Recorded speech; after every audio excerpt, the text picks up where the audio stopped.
am ay éclairage sax bon c'est quand même difficile duñ la wuyu wala ñenn ñi bon buñ la wuyoo dañuy naan contexte dafa xaw a difficile. Bon je pense que ni foofu sax lay ñëw parce que yaakaar naa tey li war a doon rôle maa ngi koy wax la dernière fois rôle parti politique dafa war a di protéger son leader et inverse bi lay dégg fan yi mooy que tant que leader bi waxul ñun ñi ci parti bi dañuy toog di déglu non parti politique du doxee noonu parti politique parfois dañuy jël ay initiative pour protéger son leader parce que du tout le temps ngay bàyyi sa leader di dem au devant di mener yenn combat yi parce que situation bi ak contexte bi yaakaar naa les choses sont claires fii xanaa ngay bëgg nax sa bopp mais da ngay gis que ni ñee ci li ñu nekk ñu ngi ci nekk maa ngi koy wax la dernière fois mënoo ni da ngay xaar ay réconciliation au moment où l'autre parti continue de poser des actes allant dans le sens de voilà gën la pousser yow à l'étroit parce que sinon man mënuma comprendre et pour wan ni que tellement te du ma ko jiiñ kenn il faut quand même à un moment donné ñu arrêter di jël mbir yi di ko def par procuration naan non Diomaye dañ ko influencer une fois encore man gëmuma ni Diomaye Bassirou Diakhar Faye kenn mën na ko influencer bu nekkee ci lii c'est parce que ci lii la ne alors moom mi ne ci lii parce que lii moo ko neex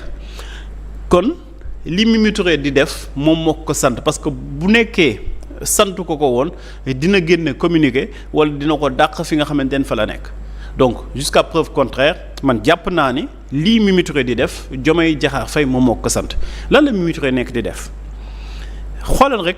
ki mujjee ñëw di maître Moussa Diop fan yii yëpp mi ngi attaqué la justice sénégalaise mi ngi attaqué du moins l'état du Sénégal ci dossier Madiambal ci dossier yeneen ak yeneen kooku le ñu ni dañ ko invité mu ñëw rejoindre la coalition Diomaye président c'est-à-dire parfois da ngay naan mais est-ce que ñii ñi ngi xool du ñuy def c'est-à-dire kii taxaw di décrédibiliser la justice sénégalaise di dal ci état du Sénégal parce que jàpp na ni état du Sénégal daf nekk di fayontoo jàpp na ni état du Sénégal ni mu doxalee ak Madiambal war ko doxalee ni mu doxalee ak X ak Y war ko doxalee kooku nañuy jël mu bokk ci état du Sénégal en tout cas ci majorité bi nga xamante ni mooy majorité présidentielle tout simplement dafa am ay mbir yoo xamante ni kenn mënu ko comprendre parce que démb ak bërki démb kii taxaw di wax ni lii ñuy def ci wàllum reddition des comptes nekkul reddition des comptes mais règlement de compte la taxaw di wax ci dossier yu bëri di dal ci état du Sénégal kooku nañu xëcc wala kooku moo dem fekk ji la majorité présidentielle mais loolu ban en fait ban logique la moo tax ma ni gis nga mbir yi dafa leer naa ku mu leerul ci yow nag mooy da nga bëgg di nax sa bopp wala da nga préférer ba ñu gis li nga xamante ne mooy la réalité comme ni ko tubaab di waxee y a pas plus aveugle que celui qui ne veut pas voir ku bëgg te gis moom mënoo fexe muusa mantale ba mu gis bu ma jàkkaarloo caméra bii nga ni ma caméra moo jàkkaarloo yow ma ni non man gisuma sax bay caméra di jàkkaarloo man kenn mënu ci man dara parce que par force da ngay gis moom amul fenn ku bëgg te gis du gis mais wax naa ko léegi bu nekkee lii Mimi Touré di def ko def parce que dañ ko jox benn pouvoir boobu ki ko jox mooy le président de la coalition Bassirou Diomaye Diakhar Faye te boobu ba tey déggoo ci recadrage déggoo ci lenn donc da ngay jàpp que ni lii Mimi Touré di def Bassirou Diomaye Diakhar Faye da ko cautionné alors wax naa ni li muy def bokk na si di dem di jëli ñoo xamante ni démb waxuma la 4 mois ci ginnaaw waxuma la 6 mois ci ginnaaw waxuma la 1 an ci ginnaaw démb dañ doon dal état du Sénégal tey jii ñooñu nañu jël boole leen ci li nga xamante ni mooy la majorité léegi à quelle fin te pour wan ni la que lii c'est des actes réfléchis et assumés mooy que particularité ñu bëri ci ñi nga xamante ni dañuy rejoindre cette coalition seen particularité mooy dañu am benn compte bu ñu war a régler ak ki nga xamante ni mooy Ousmane Sonko particularité boobu dañu am donc bu nekkee parti bii di PASTEF protégé wul son leader coalition Diomaye ñi ngi fexe di lijjanti ay leader yoo xamante ni am nañ ay règlement de compte peut-être mën nañu ko tuddee noonu wala en tout cas ay différends ak ki nga xamante ne mooy Ousmane Sonko te dañ koo afficher clairement donc dans ces circonstances vouloir que ni da ngay adopter le silence wala da ngay indi ay mesures de prudence wala da ngay wax ay way dañuy rafetal nañu fexe ba nit ñi bokk nañu fexe ba kii wala di indi ay di jeter la suspicion sur les gens loolu soit naïveté la wala de l'hypocrisie tubaab dafay faral di wax que ni la peur n'est jamais loin de la culpabilité bu nekkee amuloo looy reprocher sa bopp lan ngay ragal wax naa ko léegi parti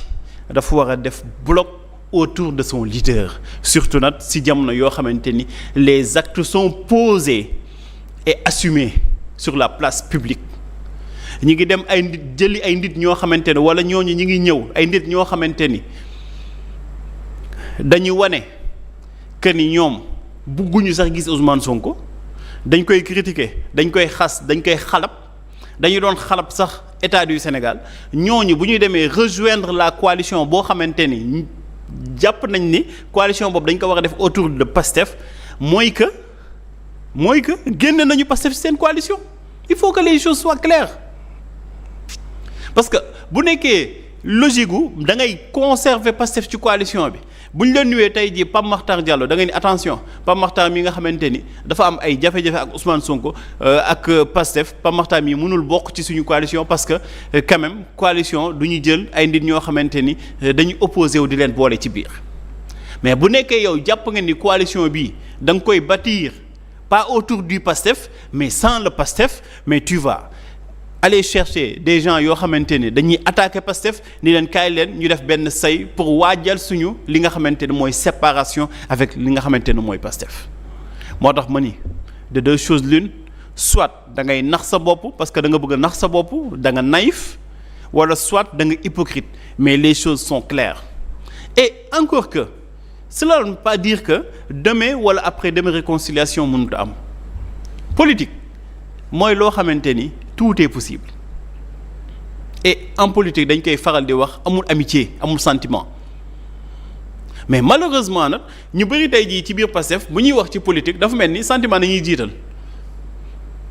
mais kii fii nekk président Diomaye président mais jiitalul sentiment parce que bu doon jiital sentiment mais du dem di jëli ji wala di accepter tey jii ñoo xamante ne dañuy dal ci kaw Ousmane Sonko di leen accepter ci biir coalition te wax naa ko loolu mënut a ànd en fait incompatibilité la mooy tey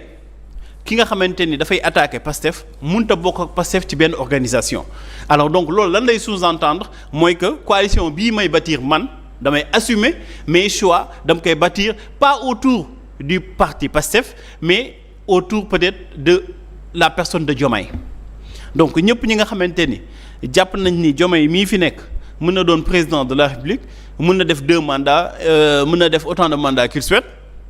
donc ñooñu lay jël ma indi leen ci sama coalition moo tax ma ni une fois encore les actes sont posés sur la place publique et assumés te ñu koy def dañuy affiché wu encagoulé wuñu mais la réponse moo déggee ñenn ñi di jéem a dalal xelu les militants de Pastef mais quelqu'un comme Cheikh Bara Ndiaye mais il a raison sur beaucoup de points il a raison waxuma nag ci fait yi muy relaté am na wala amul wala yenn yi muy wax am na wala amul mais sur beaucoup de points il a raison parce que tey bu nekkee da nga am sa leader da nga koy protéger mooy bii xuloo da nga koy teg fële dem jël ci xuloo bi nga xulool ko nga xamante ne ëllëg sa leader doo ko exposé mais malheureusement fii la ngay dégg non tant que kilifa gi waxul ñun duñu wax non politique du demee noonu politique yow da ngay wax sa morom wax keneen wax instance su parti bi wax bu ñu demee nag ba trouver consensus bu ñu demee ba mën a retrouver autour d'une table sa leader génn rafetal ñu continuer waat ànd loolu la politique en fait science la politique du sentiment wax naa ko léegi du émotion politique jeu la bu ma juumul Ousmane Sonko mës na ko wax sax ses militants nee nañ leen mës na am benn rencontre bu muy def mun leen ñun dañuy politique bu leen fàtte loolu politique la jeu de ruse la jeu d'échec la du ay affaire de da ngay jiital ay sentiment wala da ngay jiital ay émotion non kuy jiital émotion ak sentiment ci politique mooy doo dem fenn ci politique loolu moom il faut que les choses soient claires kii commencé politique bërki démb Bassirou Diomaye Diakhar Faye mii ko commencé bërki démb mi ngi koy teg di def lu leer naññ tey jii la moo waroon doon par exemple l'attitude des leaders du PASTEF ñii ñu def ministre ñii ñu def DG parce que tey ñoom ñi nga xamante ne tey jii dañu adopter le silence sous prétexte que mbir bi du affaire u état affaire u parti la mais ñooñu ñëpp tey jii ñi ngi woon ci meeting bi il faut être conséquent il faut être conséquent ñenn ci ñoom depuis mercredi wala jeudi nañ commencé dem ci bërëb bu ñuy defee meeting bi taxaw dinaan dañuy organiser ku dul Waly Diouf Bodian ñeneen ñi dañu adopter silence pourquoi et au nom de quoi Abass Fall maa ngi koy dégg mi wax parfois ci ñiy saaga Sonko mais ba tey si situation bii bu ma juumul Fadilou Keita laa ci dégg lu mu tudd Waly Diouf Bodian mais pourquoi tey jii nangu ñu jël position ak kii lu mu tudd Ngagne Demba Touré nangu ñu jël position taxaw def bloc derrière Ousmane Sonko nga xamante ni Pape Makhtar ëllëg bu amee idée wu naan dafay créer séparation dina xam ni kat attention mais kii bu demee man sama gouvernement bi dafay tas parce que nekkate ministre yëpp nekkate directeurs généraux yëpp nekkate PCA yëpp moom nañu àndal mais bu nekkee dañuy créer jiixi jaaxa ñii naan moom buy dem ñaata nit lay àndal wala bu demul ñaata nit lay àndal mais bu ñuy commencer di poser wu ces questions rek dafay tax ba yenn manœuvre yi di mën di continuer mais bu nekkoon dès le départ te il n'est pas encore trop tard dès le départ dañu taxaw afficher seen position def conférence de presse wala lu ñu mënti doon ñoom ñu toog les leaders de PASTEF yi nga xamante ne dañu am ay responsabilités toog ni lépp lu mënti xew ñun ci suñu ginnaaw leader nañuy taxaw mi Ousmane Sonko loolu bu ñu ko defoon rapport de force dafay taxaw te rapport de force bu taxawee seen ambition yi judd dañ koy arrêter mais tey jii bu actes yi di continuer di poser wu c'est parce que tout simplement ñii di poser actes yi jàpp nañ ni ci rapport de force yi ñoom ñoo féetee kaw te politique rapport de force la donc man jàpp naa ni tey non seulement posture bi ñu jël du posture bi nga xamante ne mooy bi wax mais aussi rapport de force bi ñoom wanewuñu li nga xamante ne mooy seen dayo ak seen doole parce que lan ay décret de nomination mais quand même mais décret yi tey jii ba def ñenn ñi ay ministre def ñenn ñi ay DG mais pour décret yi mën a am ba def kenn ki président de la pour décret yi mën a am mais benn nit nañu tëj xaw ma ñaata jours ci këram plus de 50 jours ci këram ñu pare ko tëj ko ci kaso lu ne mu dund ko xañ ka njabootam presque de 2021 à 2024 amul benn vie sacrifice yooyu la nit kooku jël di ko endurer pour que tey jii ñenn ñi mën a dégg monsieur le directeur général pour que tey jii ñenn ñi mën a dégg monsieur le ministre ñenn ñi mën a wala kenn ki mën a dégg monsieur le président de la République waaye léegi yéen ñi nga xamante ne da ngeen bénéficier wu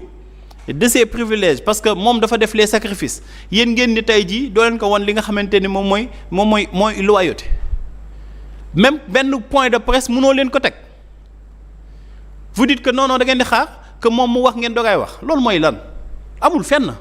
moo tax je donne souvent l'exemple du PDS gis nga ba mu amee jafe-jafe ak réew mi ba ñu amee jafe-jafe seen biir sax parce que